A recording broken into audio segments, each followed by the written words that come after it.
Hello વિદ્યાર્થી મિત્રો, એજ્યુકટેકનો ચેનલમાં આપનું સ્વાગત છે।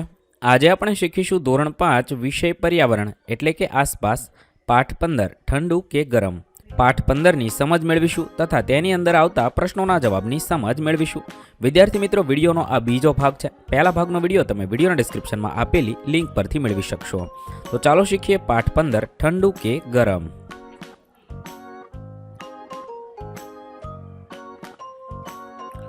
તમે માણસોને જુદા જુદા સંગીતના સાધનો જેવા કે વાંસળી, ઢોલક, બીન, ગિટાર, સિતાર, મૃદંગ વગેરે વગાડતા જોયા છે। શું તમે તમારી આંખો બંધ કરી તેમના અવાજ ઓળખી શકો છો?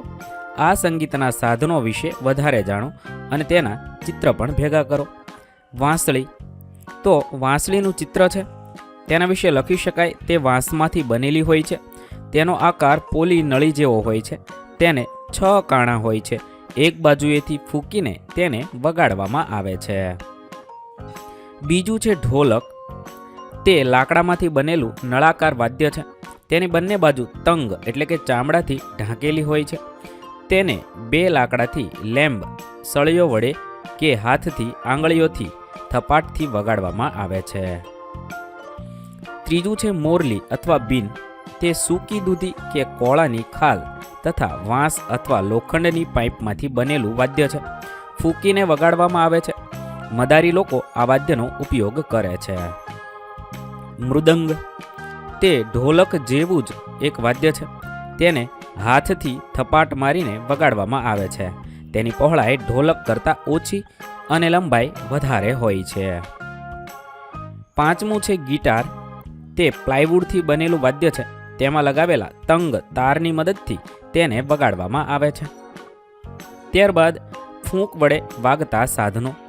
તો ફૂંક વડે વાગતા સાધનોની અંદર આ બધા સાધનોનો સમાવેશ થાય છે, જેની અંદર છે શરણાઈ, સિસોટી, વાંસળી, શંખ, મોરલી, હાર્મોનિયમ।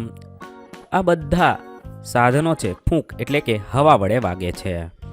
ત્યાર પછી ચામડાનો પડદો ધ્રુજવાથી વાગતા સાધનોની અંદર ઢોલકી, તબલા, ઢોલ આ બધાનો સમાવેશ થાય છે। ત્યારબાદ તાર ધ્રુજવાથી વાગતા સાધનોમાં વીણા, એકતારો આવા બધા સાધનોનો સમાવેશ થાય છે, જે તમે અહીંયા ચિત્રમાં જોઈ શકો છો। ત્યારબાદ હવે લખવાનું છે। શું તમે કેટલીક એવી વસ્તુઓના નામ આપી શકો કે જ્યારે તેને વગાડવામાં આવે ત્યારે તે સુરીલા અને રુચિકર અવાજ ઉત્પન્ન કરી શકે?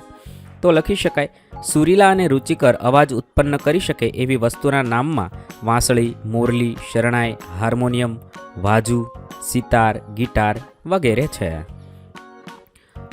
આ કરો અને ચર્ચા કરો। તમે કોઈને તેમના ચશ્મા ચોખ્ખા કરવા તેના પર ફૂંક મારતા જોયા છે? મોંમાંથી નીકળતી હવા ચશ્મા સાફ કરવામાં કેવી રીતે મદદ કરે છે? તો હા, મેં જોયું છે। મોંમાંથી નીકળતી હવામાંના ભેજના લીધે ચશ્માના કાચ ઝાંખા પડે છે। તે પાણીના નાના બિંદુઓ છે, તેને કપડા વડે લૂછવાથી ચશ્મા સાફ થઈ જાય છે। એક કાચ લો, તે તમારા મોઢાની નજીક લાવો અને તેના પર જોરથી ફૂંક મારો। આવું 3 થી 4 વખત કરો। કાચ ઝાંખો દેખાય છે? તો લખી શકાય, હા, કાચ પર 3 થી 4 વખત જોરથી ફૂંક મારતા કાચ ઝાંખો દેખાય છે। તમે અરીસાને આવી રીતે ઝાંખો બનાવી શકો? તમે અરીસાને અડીને કહી શકો કે તે શાનાથી ઝાંખો થયો? તમે મોંમાંથી જે હવા ફૂંકી તે સૂકી હતી કે ભીની? તો લખી શકાય, હા, હું અરીસા પર જોરથી ફૂંક મારીને તેનો ઝાંખો બનાવી શકું છું। અરીસાને આંગળી અડકવાથી ભીનો લીસોટો દેખાય છે। આ પરથી કહી શકાય કે અરીસો ઝાંખો થયો છે અને મેં મોંમાંથી અરીસા પર જે હવા ફૂંકી તે ભીની અથવા ભેજવાળી હતી। ઘનીકરણ, વાયુ પદાર્થને ઠંડી મળતા તેનું પ્રવાહીમાં રૂપાંતર થાય તેને ઘનીભવન કહે છે। વરાળ ઠંડી પડતા તેનું પાણીમાં ટીપામાં રૂપાંતર થાય છે, જેને ઘનીભવન કહે છે। તમારા હાથથી તમારી છાતી પર મૂકવાના છે। જ્યારે તમે શ્વાસ લો છો ત્યારે તમારી છાતી બહાર આવે છે કે અંદર જાય છે? તો જ્યારે હું શ્વાસ લઉં છું ત્યારે મારી છાતી બહાર આવે છે। તમારી છાતી માપવાની છે। ઊંડો શ્વાસ એટલે કે બ્રેથ લો। તમારા મિત્રને માપપટ્ટીની મદદથી છાતીનું માપ લેવા કહો। આ મેઝરમેન્ટ એટલે કે માપ 70 સેમી છે. હવે શ્વાસ બહાર કાઢો. ફરી વખત તમારા મિત્રને તમારી છાતીનું માપ લેવા કહો. માપ 66 સેમી થયું. અહીંયા મેં જે 70 સેમી અને 66 સેમી માપ લખ્યું છે ત્યાં તમારે તમારું માપ લખવાનું છે. તમારી છાતીના બે માપમાં કોઈ તફાવત જોવા મળ્યો? હા, 4 સેમીનો તફાવત જોવા મળ્યો હતો. આવી રીતે મેં અહીંયા જે જવાબ લખ્યો છે તે માત્ર નમૂનારૂપ જવાબ છે. તમારે તમારી છાતીનું માપ લઈ જવાબ લખવાનો છે. 1 મિનિટમાં કેટલા શ્વાસ? તમારી આંગળી તમારા નાકની નીચે મૂકો. તમે જ્યારે તમારા નાકમાંથી શ્વાસ કાઢો છો ત્યારે કોઈ હવા અનુભવી શકો છો? હા, હું મારા નાકમાંથી શ્વાસ કાઢું છું ત્યારે હવાનો અનુભવ કરી શકું છું. 1 મિનિટમાં તમે કેટલી વખત શ્વાસ અંદર લો છો અને બહાર કાઢો છો ગણવાનું છે. 1 મિનિટમાં હું 18 વાર શ્વાસ અંદર લઉં છું અને 18 વાર બહાર કાઢું છું.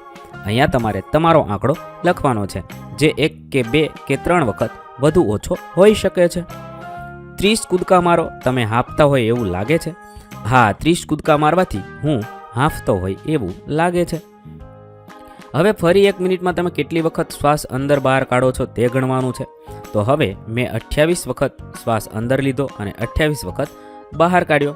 આવી રીતે તમારે ઠેકડા મારવાના છે અને પછી કેટલી વાર શ્વાસ લો છો અને બહાર કાઢો છો તે અહીંયા લખવાનું છે, જે મેં લખેલા જવાબ કરતાં વધુ કે ઓછો હોઈ શકે છે.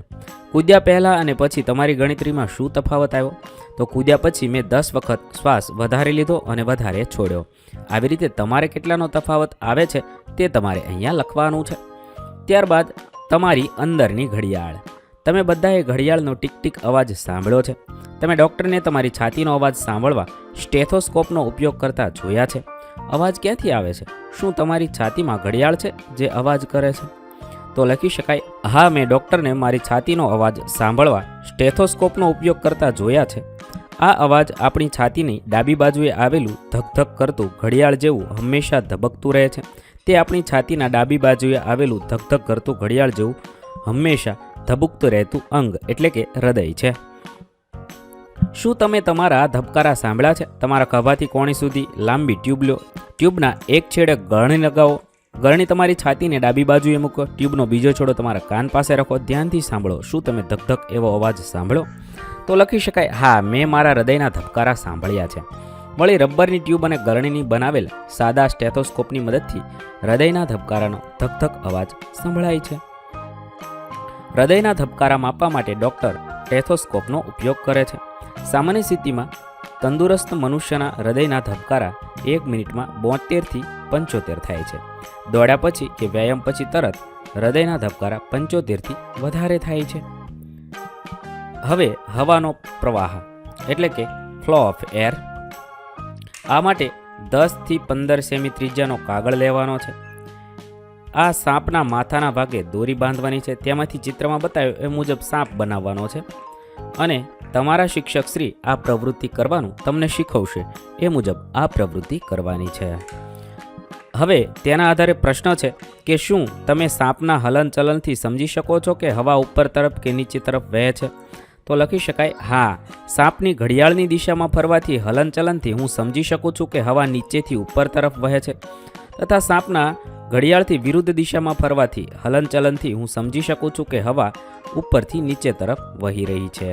આ રીતે તમે જવાબ લખી શકો છો. આપણે શું શીખ્યા? જ્યારે રમતા રમતા અમિત દિવાલ સાથે અથડાયો, તેનું કપાળ ફૂલી ગયું. દીદીએ તરત જ સ્કાર્ફ વાળ્યો, તેમાં ફૂંક મારી અને અમિતના કપાળ પર રાખો. તેના મતે દીદીએ કેમ આવું કર્યું? તો લખી શકાય, દીદીએ પોતાના સ્કાર્ફને વાળીને તેમાં ફૂંક મારીને ગરમ કર્યો અને અમિતના કપાળ પર રાખ્યો.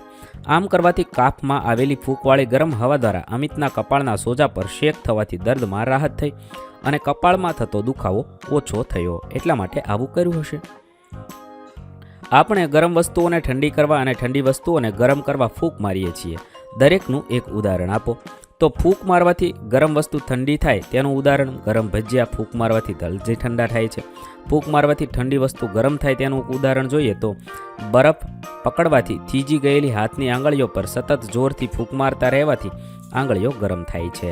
આ રીતે તમે એક એક ઉદાહરણ લખી શકો છો અહીં આપણા પાઠ 15ના પ્રશ્નોના જવાબ પૂર્ણ થશે. વિદ્યાર્થી મિત્રો, ધોરણ 5ના પર્યાવરણ વિષયના તમામ પાઠના પ્રશ્નોના જવાબના વિડીયો આપણી ચેનલ પર ઉપલબ્ધ છે, જે તમે ધોરણ 5 પર્યાવરણ નામના પ્લેલિસ્ટમાંથી મેળવી શકો છો. પ્લેલિસ્ટની લિંક વિડીયોના ડિસ્ક્રિપ્શનમાં આપેલી છે. તથા જો તમારે તેની પીડીએફની જરૂર હોય તો તે તમે આપણી એપ્લિકેશન પરથી મેળવી શકો. એપ્લિકેશનની લિંક પણ વિડીયોના ડિસ્ક્રિપ્શનમાં આપેલી છે.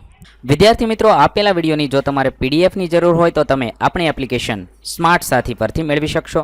વિદ્યાર્થી મિત્રો, આપણી એપ્લિકેશન સ્માર્ટ સાથી પ્લે સ્ટોરમાં આવી ગઈ છે, જેની અંદર તમે બધા વિભાગ જોઈ શકો છો. તેની અંદર વિવિધ ધોરણ છે. ધોરણ ઉપર ક્લિક કરતાં વિવિધ વિષય ખુલશે. વિષય ઉપર ક્લિક કરતાં તેની અંદર આવતા પાઠ ખુલશે. તેની અંદરથી તમે પાઠ્યપુસ્તક પણ ડાઉનલોડ કરી શકો છો. તેની અંદર આપેલા પાઠમાં ક્લિક કરતાં તમે પાઠની પીડીએફ, સ્વાધ્યાયની પીડીએફ, સ્વાધ્યાયન પોથીની પીડીએફ, પાઠના વિવિધ વિડીયોઝ, સ્વાધ્યાયના વિડીયોઝ, સ્વાધ્યાયન પોથીના વિડીયોઝ બધું જોઈ શકો છો અને ડાઉનલોડ પણ માત્ર એક ક્લિકમાં કરી શકો છો. વિદ્યાર્થી મિત્રો, આપણી એપને સપોર્ટ કરજો, ડાઉનલોડ કરજો